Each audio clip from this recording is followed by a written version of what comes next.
Hello everyone, welcome to the studio. It's demo day, and today I have another tree demo for you. This time we're going seasonal. Now, I like to consider myself a seasonal painter. What does that mean? It means that I'm inspired by the changing of the seasons. And so when the seasons change, I want to paint that season. So very rarely will I paint a winter scene in the summer or a summer scene in the winter. I really like to have that change. So what I'm going to do is a fall painting for you today. We'll talk about that, and I'm going to share the materials that we're going to be using because we're going to do it on the lower end of the expense scale. How do we paint with inexpensive yet quality materials? So come on closer to the easel and we'll get started. Alright, I want to start this demonstration by first showcasing the materials that I'll be using for today's painting, and I wanted to touch on this idea of a seasonal painter that I started in our intro. So very rarely will I be inspired to paint something that's out of the season, and I'm really talking about landscapes here. So when the seasons change, I get really excited and I want to get out there, and I will either get new photos if I can, or I'll go through my older reference photos, and there's always photos that I miss, and I want to showcase some of the photos and how I make a decision on what to paint. But the idea of being a seasonal painter really works for me because I approach a painting with like renewed excitement, right? So it's always fun to start a new season and to paint what is prevalent in that season. Alright, so let's talk about the materials. Now remember, I said that I was going to be talking more about using less expensive pastels, and I think that everyone should have a set of Nupastels. And this is just a set of 48. I think you can get a set of 96. Now, you used to be able to get these sticks open stock, which was great because I don't use all the colors that they offer. There are certain Nupastel sticks that I use over and over again. Those are the only ones that I know the numbers for. So there's 298P, which is bottle green, I love to use. And there's Spruce Blue. What is 305? Of course, 305. How did I forget that? That's like my go-to. And I don't think it's even in this set. This is 285. That's the darkest blue. But since we can no longer get the sticks open stock, I have done posts about finding replacements for those two favorites. So that's something that you can do a search for. But why do I like to have Nupastels? I like to use them for underpaintings because they're a harder stick, so that means there's more binder and less pigment. So they're not as creamy, or they're not as, you can't get real thick passages of pastel because more binder means they're a harder stick. Well, that also means that less pastel will come off onto the paper, so you don't fill the tooth of the paper as quickly. So they are great for underpaintings. They're great for alcohol wash because they don't get gummy and thick when you liquefy them. But I also like to use them for a couple of reasons in the painting process. One is they're excellent blending tools. So one way that I'll use them, let's just say we're painting a sky, and I have a variety of blues in the sky. I might use a blue that's kind of in the middle of the value range to unify the colors, as in other words, blend them. And I will showcase this, in the demo. But why is this a good way to blend rather than use a blending tool or your finger? Because you're using a pastel to blend, so you're not crushing the crystals with your fingers or a tool, so it still stays vibrant, but yet it blends things together nicely. And the other way that I like to use Nupastels is for finishing details. So I don't use pastel pencils, but if I want to get some fine lines or some linear marks, my go-to is Nupastel or Rembrandt when you have that hard edge on a Rembrandt pastel, which is also on the hard side. So that's another good use for them. Now, This is a brand new set, haven't used these yet, but what I will need to do is break them in half because they're too big for what I want to do. Now if I were working on very large scale paintings, yeah, this would be a great size, but I mostly work on smaller scale paintings, so breaking them in half is what I need to do. Alright, so I'll be using these to build up the painting for as long as I possibly can, and then for my finishing touches I'm going to introduce some soft pastels. This box is Terry Ludwig. It was called Path to Autumn. I think I got it last year or maybe the year before, but sometimes Terry Ludwig sells these little smaller specialty sets, and these sets I always keep intact, and well, upside down, but I label the box so I can see what they are, and I'll pull them out if they fit the subject matter. And in this case, I'll be able to use these colors for my finishing touches. Now let's talk about the paper that I'm going to be using today. I've not used this paper yet. I'll put it right here. By Fabriano Tiziano paper. It's white. It's 75-pound paper.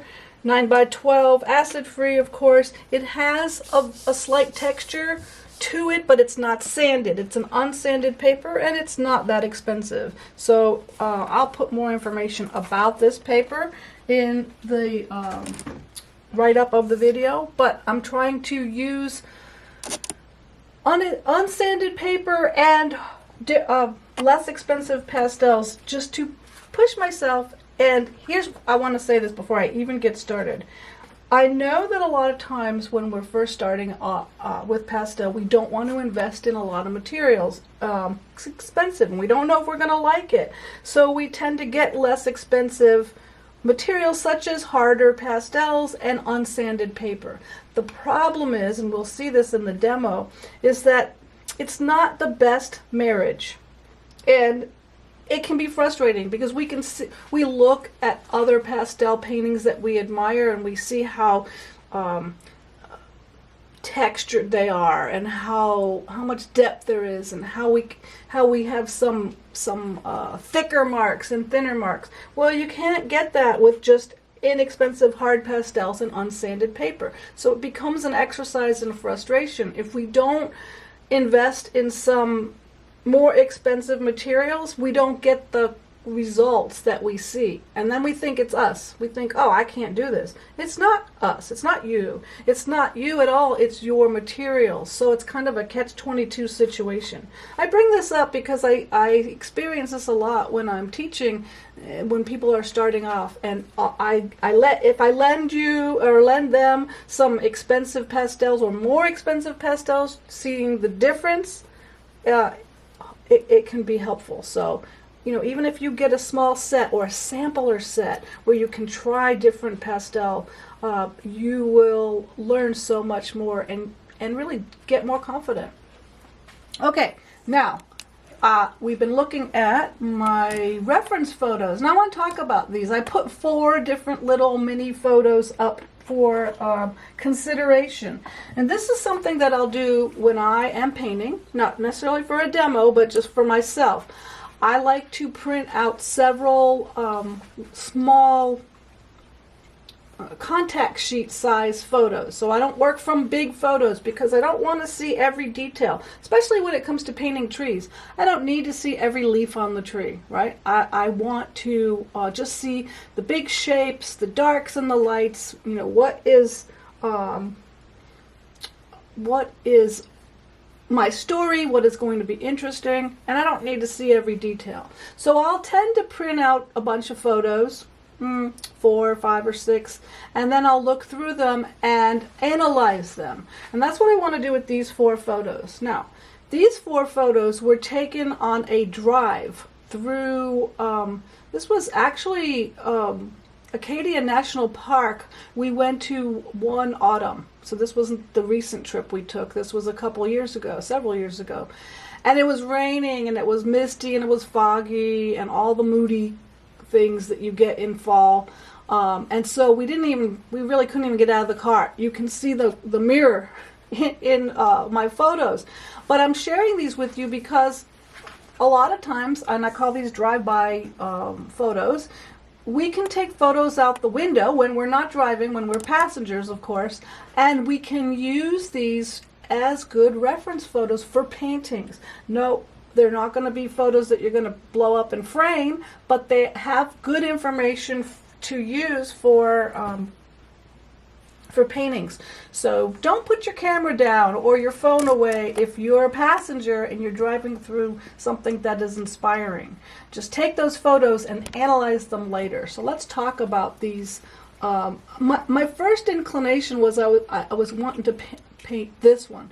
I think I'm drawn to it because of the colors, the red and the orange, against the duller kind of grayness of the day. So I like that. Of course, if I use that, I would have to eliminate the clutter being the car mirror and the telephone wire, and that I know seems obvious, but a lot of times we get so caught up in our photos that we don't give ourselves freedom to make some changes. I do like the darker evergreen tree in the background there because it really helps pop out the reds. But these feel a little sparse right there, so maybe this one needs to be a little bit larger. I also need to consider how I'm going to move the viewer up into the areas of the trees, so I don't want too much detail down there, but I need to have just enough. So it has good bones for sure. So that's why I was drawn to want to paint it. And then moving on to the next one, as I've been talking here and looking, I'm like, wow, but I really do like this one. I like the mystery of the darks, right? And then just enough of the orange colors in the light. I mean, the orange color in the fall foliage. And I have a good pathway of lighter grasses coming here. So, I don't know, it's kind of a toss-up. And then I look down here and I'm like, oh, but I love these tree trunks. I love the light color of the birch tree trunks. Again, I'd have to eliminate the clutter of the mirror, and there's probably too much going on here. And I'm tempted to want to paint that one, right? So that's definitely on my list. But I am going to be doing another demo this month with similar trees, so we're going to hold off on that one. And then of course we have this one, and I love it. I like that there's some water and a little bit of a reflection, and it's more intimate in that it doesn't have any of the sky, right? So that's also a contender, and I don't think I would change all that much. My only thought is, would I put sky in? Because this might just feel too dark and heavy. I'm not sure how I would handle that. If I would kind of break this area up and introduce just a peak of sky, most likely I would do that. And if that's the case, I'd have to take that into consideration in that reflection. All good candidates, and they're not perfect photos. And so I really want to encourage you to, I hear all the time, oh, I'm not a photographer, I don't take good photos. That's okay. We don't need great photos to have good material for painting. All right, so I think, I'm going to go with this one. But what I might do is take a red tree and introduce it. I might. We'll see. We'll see how it goes. So once I have that done, the next thing that I want to do is do some sort of underpainting. And I'm working on white paper here. And white paper can be problematic if we are not painting snow. And the reason why is the white will peek through your layers, and you'll want to cover it up because it will be distracting, and then you'll end up wanting to put too much pastel, right? So if we start off with an underpainting or a block-in of some kind, we avoid that as an issue. So I'm going to probably just do a dry wash because this is unsanded paper and probably not conducive to getting it wet. So we'll go with this one. So ignore the other guys. And I'm going to, first thing is kind of put in those big simple shapes. Well, what am I using here? It's just a piece of charcoal. And I saw it on my table And I don't know why it was there, but I thought, okay, I like that. And I think it's going to be interesting for these darker areas. So here's kind of the horizon line. I do like these lighter tree trunks that are in here, so I want to incorporate those in. And then there's another tree trunk there. These darker darks on these evergreen trees. There's another evergreen here. But right in this area is where I want to kind of capture the orange trees or the colored foliage. Now you can see here that my drawing is very loose and gestural, right? I am not spending a lot of time drawing in tree trunks and branches and leaf shapes. What I really want to do is just kind of indicate where the major players are going to go. Once I have that done, I'll put that charcoal down and I'm going to block it in with these hard pastels or these Nupastels. And you know, when it comes to trying to choose the colors for your underpainting, there's so many ways to do it. We can just do it by value. You know, choosing one color for values of a color always works really well. Choosing just one dark value and varying your pressure is a very simple way. But one of my favorite ways, and you've seen me do it lots of times, is just to block in the extremes. So the darkest darks, the lightest light, and the most intense color. And you can't go wrong with that. So I'm going to start with the darkest darks with this dark blue, which I have to break in half. So as I paint today, I'll be breaking these sticks in half. Now we can really kind of get an idea. This trunk was darker. We can get an idea of the texture of this paper. And I think recently someone wrote in, I think over on the chat, that they were not very enamored of the texture of this paper. And this is the first time that I'm using it, so I don't really have anything to say about it, although it is quite pronounced. Kind of like Kansan has a very regular, mechanical is a better word, not regular, mechanical texture, meaning it's not random. And so when it's not random, it can actually feel a little bit, I don't know the word I want to say. I actually normally prefer things that don't look mechanical, a little more painterly.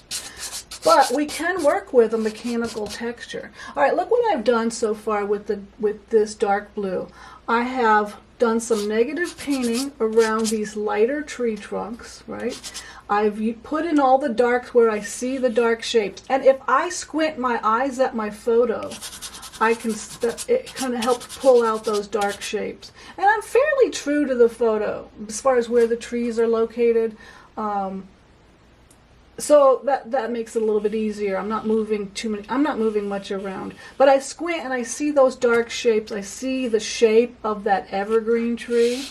And there's another one over here on the right hand side. There's actually another one right in here. So you see how I go back and forth with the pastel just to get that feeling of the evergreen. And also I want to make it much darker than anywhere else at the base of these trees, because that's where it is. Now, what is this? What is this dark? This is what I call the suggested pathway. It's a dark shape that starts at the bottom of the painting and it leads us back up into and through the grasses. I do like that this is sort of on an angle, right? And I kind of got away from it, so I'm going to pull the darks down just a little bit more so we can maintain that hill or a little bit of a slope. I think, that's going to be a lot more interesting. That was interesting. It went on very nicely on this paper, a hard pastel, and it created more dust than Nupastel usually does. So I think that this kind of has more of a texture than is apparent. All right, darkest darks, great. Now we go on to the lightest light. So that means the sky. That's the lightest value. Now, it was an overcast day, very kind of misty, foggy, rainy, kind of a gray day. And the sky in my photos look white, right? So the camera didn't capture the subtlety of the color, look white. And sometimes a sky will look like that on those types of days. But I always look and say, okay, well, what do I see any color? Is it leaning to a color that I can use? Because it's going to be very boring if I just make it white. I know it's going to be very light value, but I need to give it a little color. And so this is where direct observation helps, because we're there, we can observe, we can be more sensitive to it, and hopefully remember. And also, if you don't remember, then you can take what you know about color and interject it into the painting. So, a couple things that I'm thinking of. There's going to be a lot of yellow and orange. So I think about, well, what is the complement? Well, it would be blue and it would be purple. What if that sky color leaned in that direction? Okay, so a pale violet or a pale blue might be a good choice. The other thing is there's going to be hints of that orange color. Well, that would be the blue. But is there any warmth in the scene at all? Well, no, it's a cool day. So I don't want to put a warm color underneath. But I look at this set of 48 that's in front of me, and I actually don't see the purple. I'll show you. It's this dark, right? That's way too dark. I can't use that. The lightest blue that we have is this. Now let's just, I mean, it's a little bit too dark. So I'm gonna try something. I'm not gonna press very hard. I just want to put a light application of this blue. And that's not really the color I want. I really want it to be more of a blue violet. The purple that I have though is way too dark, so I can't really go in that direction. The interesting thing about this set though is there's some gray. Now I very rarely, you know me, I very rarely will use gray that is made from black and white, okay? Just don't go in that direction. But in the case of not having what I need, sometimes we need to go in that direction. The other thing I might do, what if I added a little bit of light pink to that gray, and it kind of blending together optically, and the pink on top of that gray and blue is making purple, but a lighter value purple. So sometimes you don't have exactly what you need or want, but pastel allows us to layer to get what we need. All right, so we have our darkest darks, our lightest light, and I will point out to you that I will be making this sky lighter. That's, it's not light enough, but it'll be a good base. The other area that had light were these tree trunks. Where did they go? I'm going to just put those in with the blue.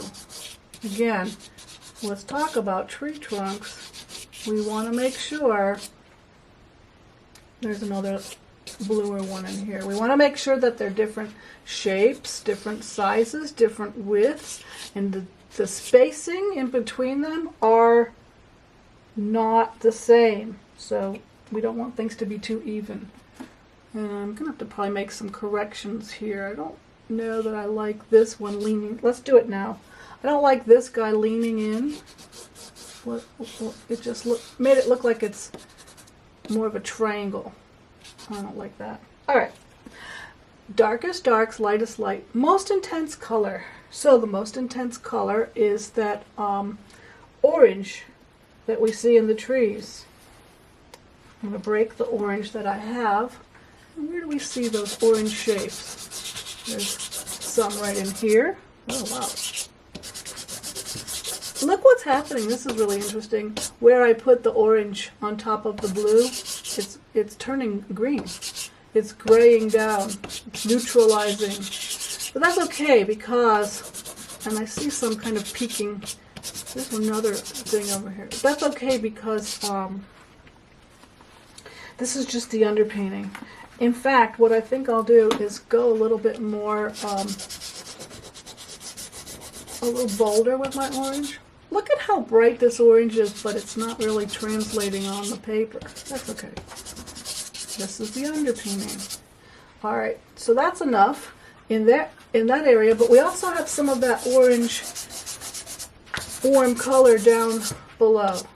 Okay, and then everything else is going to be a middle value. So what I'm going to do is just fill in the rest with this warm grassy color.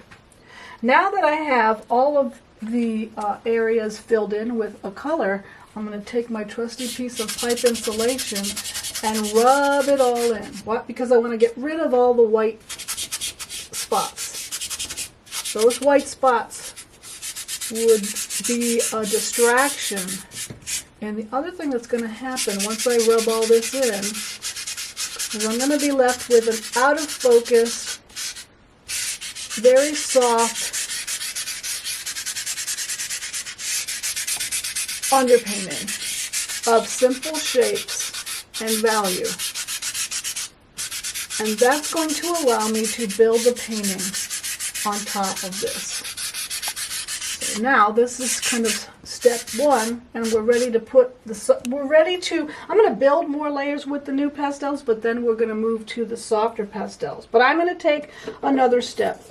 Now, we've been talking about using workable fixative, and when I work on unsanded paper, this is Spectrafix. Try it first. Oh, good idea.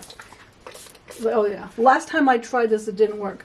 And I'm going to hold it about this far. I don't care if I get little droplets, but whenever I'm working on unsanded paper, I find that I have more success if I use workable fixative in between layers, especially when I'm painting trees.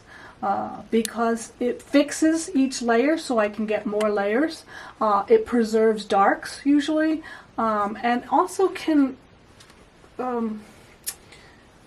give you some texture. Now, if you've been following me a while, you know that I've preferred Blair, which is no longer available, so I've been experimenting with other workable fixatives. So today, it's the turn for some Spectrafix.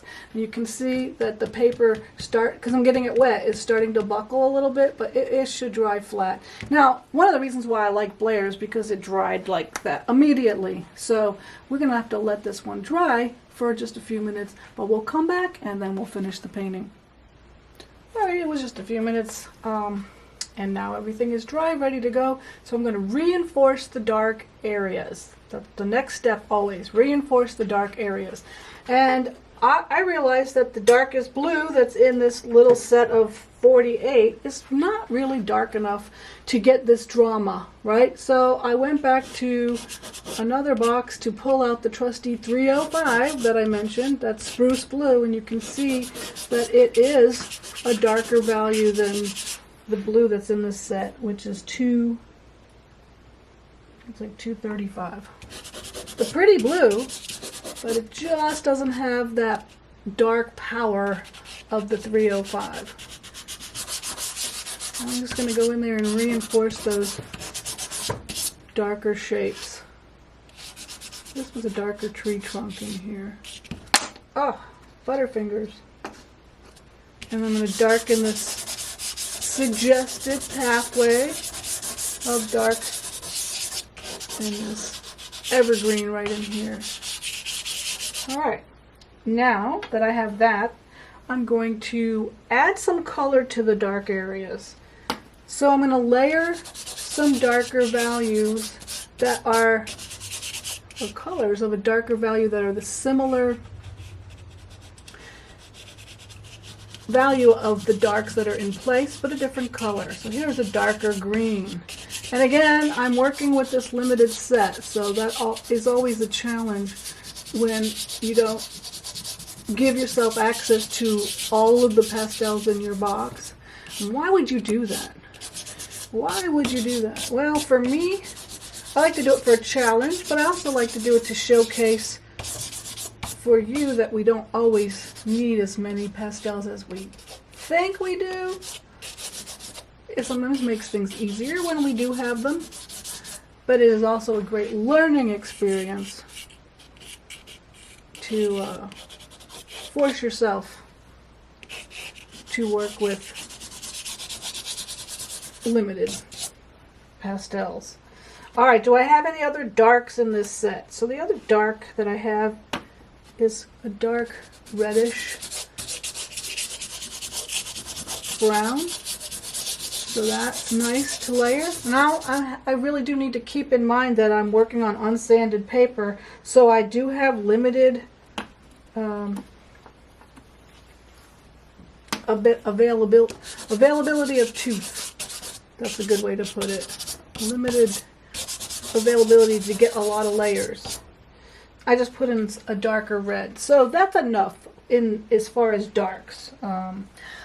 Next is my next step normally is to put in the lightest values, and in this case the lightest value is the sky. And remember, we kind of semi-struggled with getting the right color for the sky. I think, you know, I'm happy with how I managed to layer to get kind of a purplish color, but I'm going to have to use another pastel brand and type to get really the color that I need. Before I can put in the sky, I do need to indicate where more of the foliage masses are, right? So that means I need to come in to kind of reinforce the orange areas. So where do we see those orange areas? Right in here, and just a touch peeking through on the left-hand side. And again, using these harder pastels, it's a lot more challenging to get those nice thick marks that we normally that we see in a lot of pastel paintings. Those are usually accomplished by using softer pastels. The harder pastels just won't do it. So don't get frustrated with, you know, if you only have hard pastels, that is. I'm going to go ahead and block in these darker shadowed tree trunks. I put them in initially with blue. I'm going to just add a little bit of that gray on top of them. I added some more color down in the grasses. Let's add a little bit of a darker. It's not, see, that's not coming off as readily.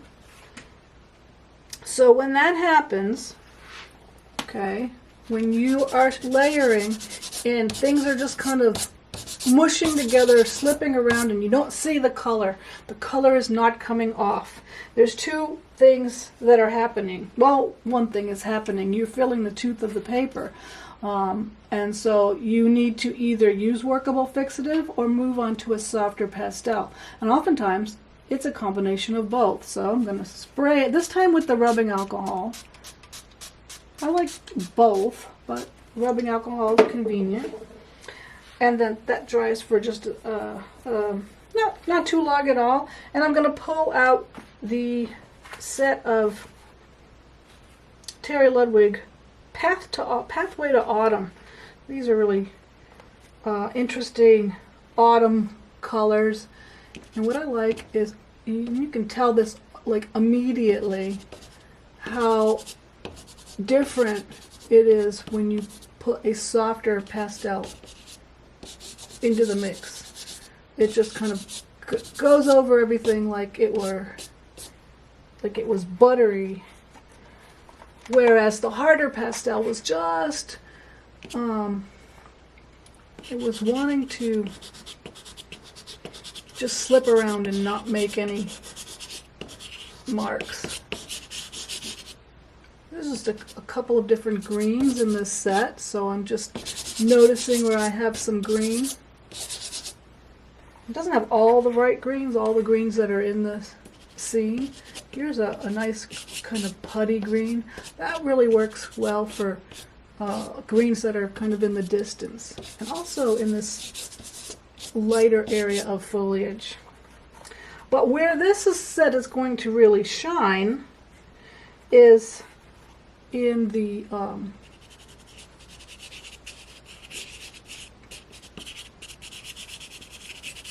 oranges. So I'm just coming in with some of the oranges from this set and blocking in the larger shapes. Now we're going to carve into these larger shapes so that we can get better sky holes and a more interesting arrangement of foliage. See where there's some of it just kind of poking through, little bits and pieces, and then some of this orange kind of comes down this pathway.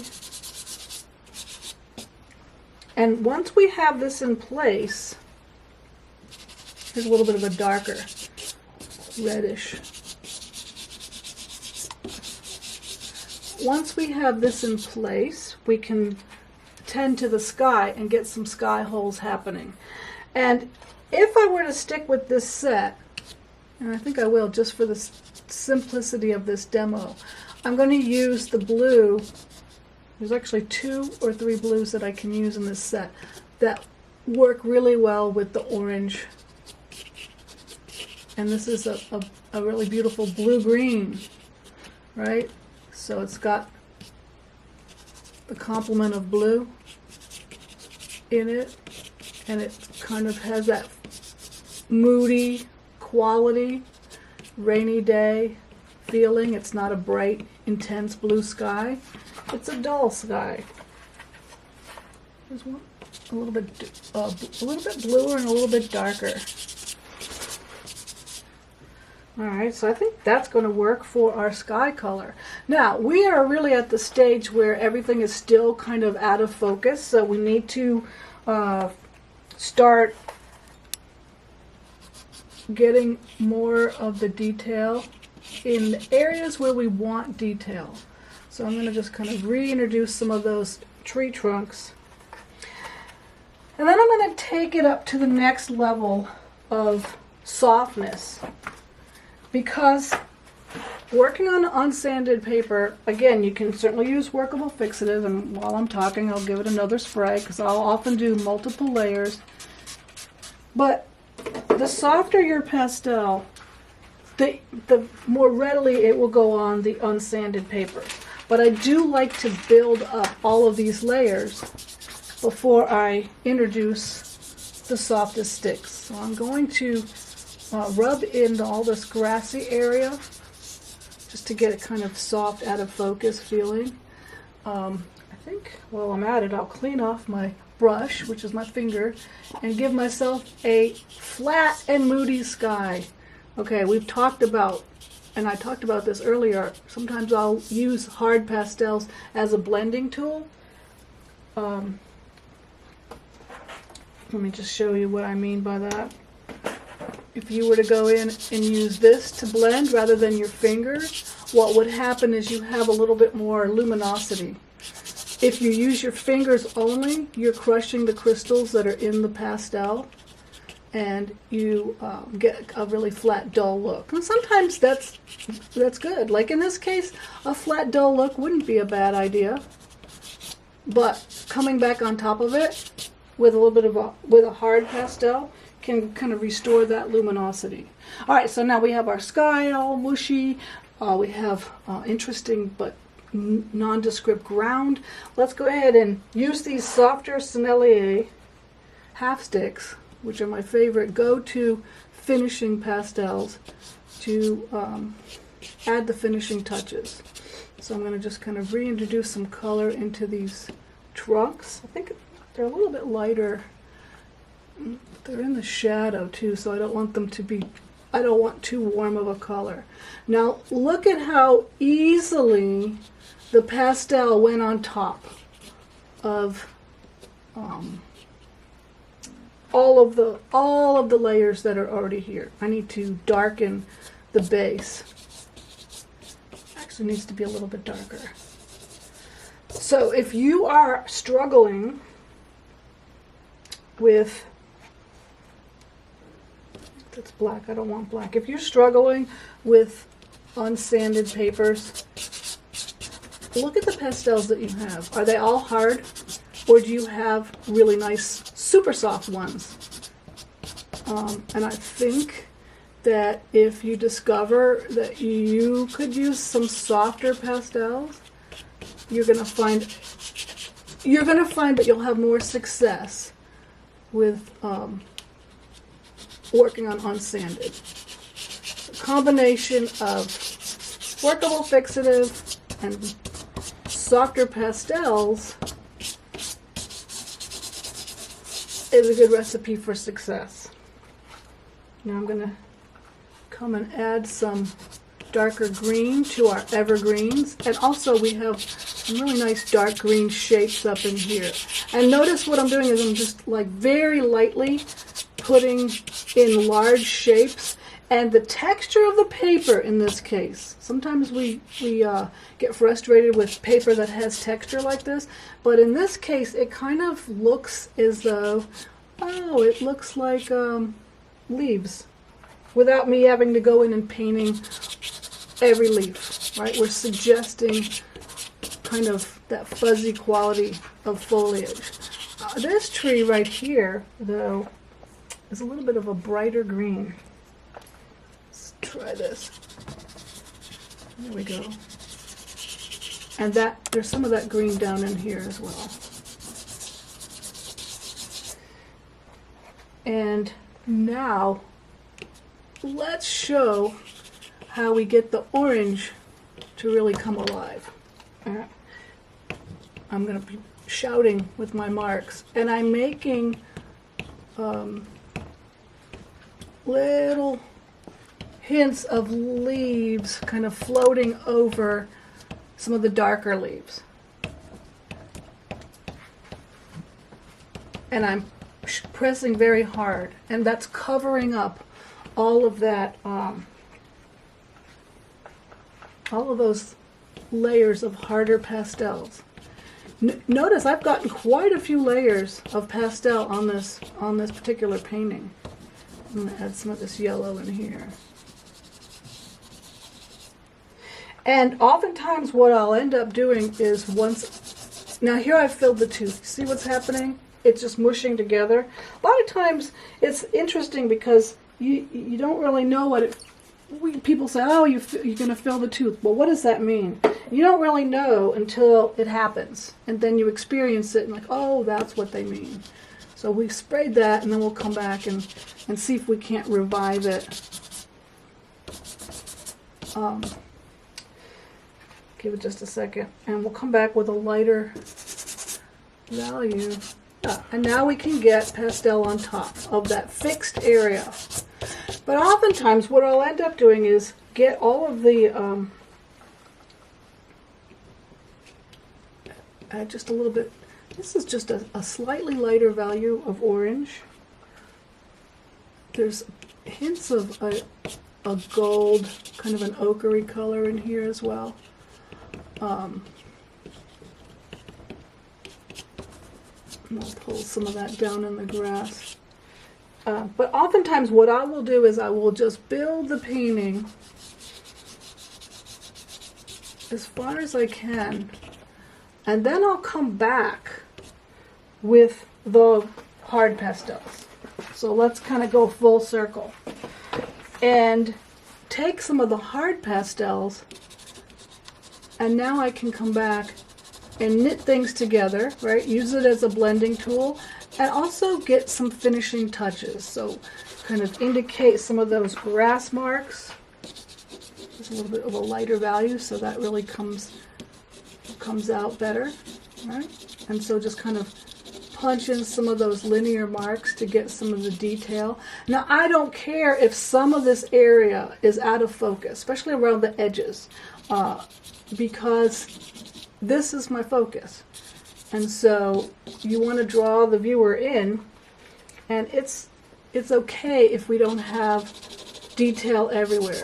We need a little bit more than we have, but again, don't knock yourself out feeling as though you need to put in every blade of grass.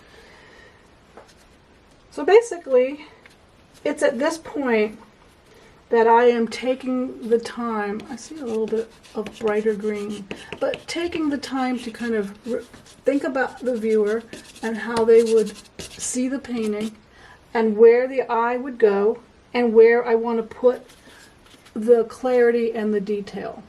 And I probably would spray it. I know this seems excessive, but this is how you build up layers on unsanded paper. And we're going to let that dry, and I'm going to come back and I want to plug in a darker dark and then add just a few more finishing touches and call this one finished. I've shared a lot in today's video, so I'll finish this and show you photos afterwards. I hope you found it helpful. How to evaluate your photos, how to build a painting on unsanded paper with hard pastels. Yes, I could have painted the whole thing with hard pastels, but if I wanted to get these thicker marks, I'm going to have to move into a softer stick. So you don't have to invest in, hundreds. A small set of Sennelier or Unison, Terry Ludwig are great too, but I like to go to that super soft for those finishing touches. And then pull those hard pastels back out, and you have the best of all the worlds. All right, well, we're going to stop today. I hope you've enjoyed this demo, and let's go paint.